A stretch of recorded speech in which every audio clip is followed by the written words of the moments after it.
সূর্যাস্ত হইলে তখন সন্ধ্যা হয়, তাই না? কিন্তু আজকে সন্ধ্যা শব্দ এরকমভাবে ব্যাখ্যা করা হয়েছে যে আলো এবং আধারের যে সন্ধিক্ষণ সেটাকে বলা হয় সন্ধ্যা। আলো এবং আধারের যে সন্ধিক্ষণ, সন্ধি মানে কি? মিলন। অর্থাৎ আলো এবং আধারের যখন মিলন হয় তখনই সেটা কি সন্ধি হয় বা সন্ধ্যা হয়। ঠিক আছে? এখন তাহলে সন্ধ্যা কয়টা হবে? দিনে রাতে 24 ঘন্টায় সন্ধ্যা কয়টা হবে?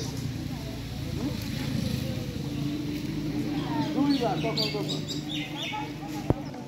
দিনের শুরু হয়, অর্থাৎ রাতের আধার চলে যায়, দিন শুরু হয়, তখন কিন্তু আলো এবং আধারের একটা সন্ধি হয়। আবার সেটাকে বলা হয় কি প্রাতকালীন সন্ধ্যা।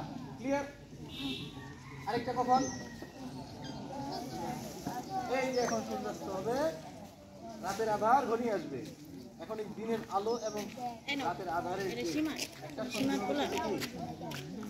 সায়ংকালীন সন্ধ্যা। ঠিক আছে? প্রাতকালীন। আচ্ছা লিখে নাও।